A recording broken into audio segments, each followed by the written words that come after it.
Human geography, the study of how human activity is organized in the space and how we interact with our environment, is usually overshadowed by physical geography. However, it is important to understand these concepts as we can develop more sustainable ways to nurture our environments. After that, we can address issues like climate change, rural-urban disparities, energy infrastructure development, public health challenges, and unequal access to resources. If human geography remains overshadowed and ignored, it could lead to long-term negative impacts on the environment and human livability. Have you ever wondered how these issues intertwine with human well-being? 75% of the Earth's land area are degraded, according to the National Geographic, and because of this, environmental damage threatens the well-being of 3.2 billion people. Every hour, forests the size of 300 football fields are cut down. By the year 2030, the planet might only have 10% of its forests. If deforestation isn't stopped, they could all be gone in less than 100 years. This leads to tremendous biodiversity loss. On top of that, the world is facing an imminent water crisis, with demand expected to outstrip the supply of fresh water by 40% by the end of this decade. Experts have said on the eve of a crucial UN water summit. What is evident is that these interrelated issues are leading to a viscous cycle, one which is barreling us towards a point of no return. Now imagine an initiative which can show others, and especially youth, the importance and capabilities of human geography to solve ongoing problems in this world, like climate change. The idea originated from the founder discovering how unreliable and inefficient the Toronto highway and transit systems are, inspiring him to evaluate and share the importance of human geography and using it as a strategy to solve problems. Additionally, conversations with friends who are unfamiliar with human geography often led to no concrete outcomes, and this further motivated him to pursue this project. To further familiarize himself with human geography, the founder enrolled in a Brown pre-college program titled Introduction to Geographic Information Sciences and learned about the intriguing dynamics of human geography, cartography, computer science, as well as analyzing statistics. Welcome to Livastainable. The name comes from combining livability and sustainability as the two pillars of what we're focused on. It is founded by a group of secondary school students united to contribute to this cause.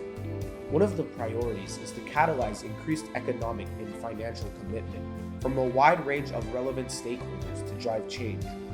Using our spatializing framework, or 12-step framework, the organization will be emphasizing through a videocast series and more how to leverage on human geography knowledge and know-how in building a sustainable future. Livastainable and its team understands the magnitude of the problem it faces. To strengthen and accelerate the pace of change, the organization aims to expand its impact and educate more youth to lead this green transition in their local economies. We seek to engage 500 youth from more than 25 countries and localize more than 10 solutions over the next 3 years. To drive collective action, we welcome your participation and engagement in ensuring and increasing prosperity. Welcome to the first video of the Livastainable videocast. My name is Jordan Lin, and I am a grade 10 high school student based in Toronto, Canada. Thank you for joining us as we enter an important era, learning the importance and capabilities of human geography and applying it to solve ongoing problems in this world, like climate change. As you have seen in the introductory video, our ambition is straightforward. We must do better to connect youth with all the key stakeholders to reawaken new depths. This is because human geography studies the ways of humanity and all occurring nature around it. To ensure that we empower anyone to take change in this area, our team has developed the 12-step spatializing framework. First, the knowledge on Earth's dire state is clear. However, we as a whole are not listening to a sufficient extent. Each year, humanity continues to make short-sighted decisions that further the likelihood of the world's as well as our own demise. We need to awaken new depths and familiarize human geography to the world and how it can be applied to solve world issues. Further, as individuals, we must explore new depths of understanding compassion, collaboration, commitment, and more in this journey. In our first episode, we kick off the first letter of S of spatializing. The S stands for sustain, and the theme is environmental degradation. Here, human geography analyzes the spatial distribution of environmental degradation and pollution, informing policies and interventions for environmental conservation, pollution control, and sustainable resource management. The story of pollution is the story of all of us.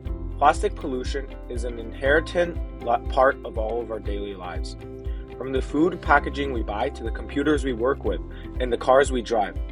However, many of the plastics we touch in our daily lives are only used once and then littered on the streets.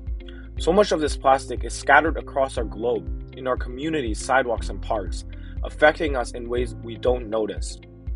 We need to reduce the sheer volume of plastics produced, used, and littered.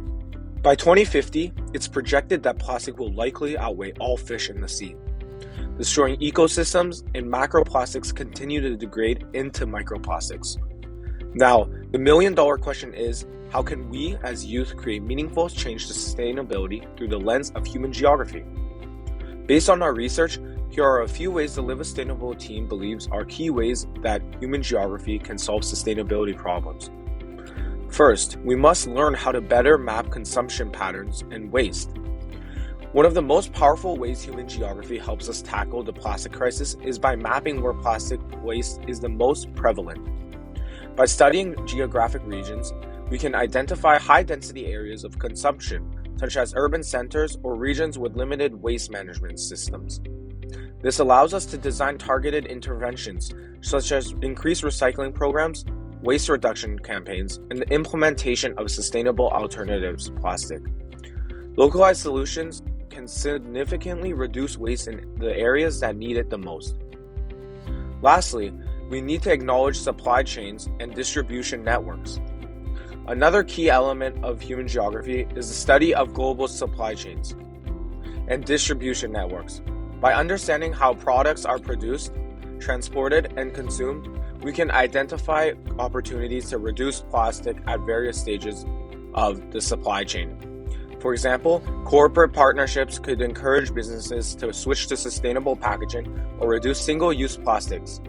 By analyzing these economic and distribution networks, we can advocate for policies that limit plastic production and incentivize the use of sustainable materials.